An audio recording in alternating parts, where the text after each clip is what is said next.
Hello बच्चों, let's see this question. Two fixed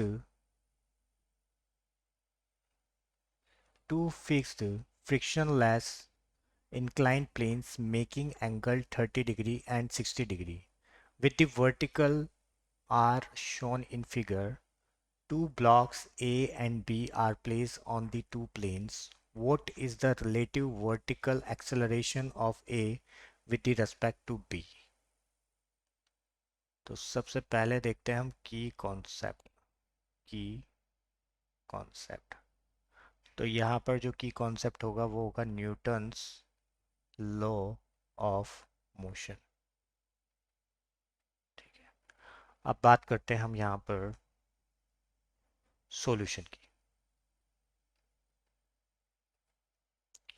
तो हमें क्या दिया हुआ है यहाँ पर? हमें यहाँ पर दो इंक्लाइन प्लेन्स दिए हुए हैं।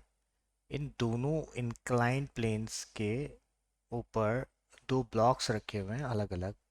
जैसे एक इंक्लाइन प्लेन जिसको 60 डिग्री पर इंक्लाइन करा है उस पर ए ब्लॉक रखा है, जिसको 30 डिग्री पर इंक्लाइन करा है वो बी ब्लॉक रखा है वहां पर।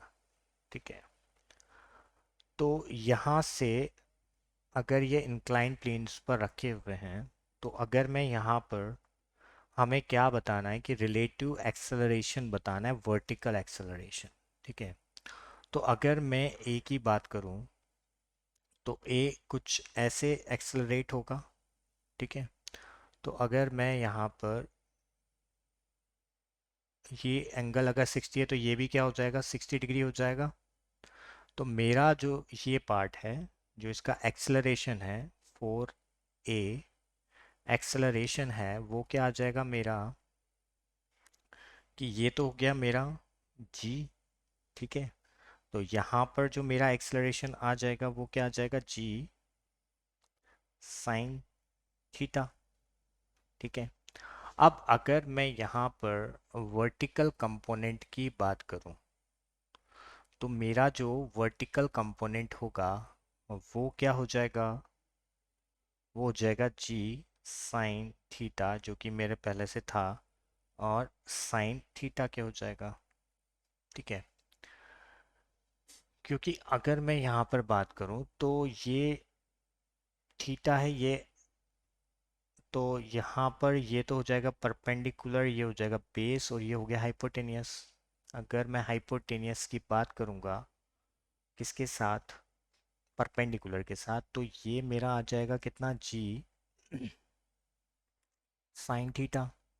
ठीक है, अब इसी का कंपोनेंट अगर मैं वर्टिकली निकालूंगा तो वो किसके इक्वल हो जाएगा, जी साइन थीटा के। अगर सेम एज मैं यहाँ पर बी ब्लॉक के लिए बात करूँ तो वो कुछ इस तरीके से जाएगा। यहाँ पर भी अगर मैं क्या करूँ, ये 30 डिग्री हो गया। ठीक है, तो अगर ये 30 डिग्री है तो 4 बी ब्लॉक, तो यहाँ पर भी उसका जो एक्सेलरेशन होगा वो किसके इक्वल होगा, जी साइन थीटा के। और इसका वर्टिकल कंपोनेंट अगर मैं निकालूंगा तो वो क्या हो जाएगा, g sine theta multiply sine theta हो जाएगा। मतलब ये तो निकला किसका, ए का, और ये निकला किसका, बी का। ठीक है, तो यहाँ पर तो जो थीटा है वो 30 डिग्री दे रखा है, तो बी ब्लॉक के लिए तो क्या हो जाएगा, जी साइन स्क्वायर 30 डिग्री, और ए ब्लॉक के लिए देखूंगा तो क्या हो जाएगा, g sine square 60 degree. Got it. अब हमें क्या बताना है, हमें ये बताना है कि what is the relative vertical acceleration of A respect to B. हमें क्या बताना है, vertical acceleration of A with respect to B.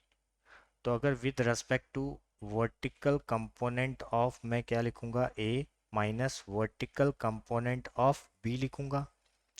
तो ए का अगर मैं वर्टिकल कंपोनेंट निकालूंगा तो ये क्या दे रखा है, जी साइन 60 डिग्री, और जो बी का है वो क्या है, साइन स्क्वायर 60 डिग्री, और बी का होगा जी साइन स्क्वायर 30 डिग्री।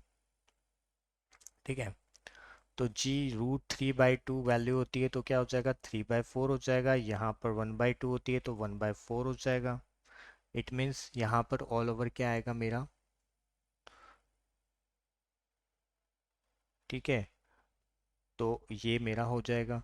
तो अगर मैं यहाँ पर सॉल्व करूँगा इसको तो 4.9 मीटर पर सेकंड स्क्वायर होगा, और यही मेरा क्या होगा, फाइनल सॉल्यूशन होगा। तो कौन सा, तो हमारा जो वर्टिकल कंपोनेंट के लिए है, ठीक है, वर्टिकल डायरेक्शन में अगर देखेंगे तो वर्टिकल डायरेक्शन में क्या आएगा, 4.9 आएगा, मतलब fourth option is a correct option. I hope you will understood it well. Best of luck.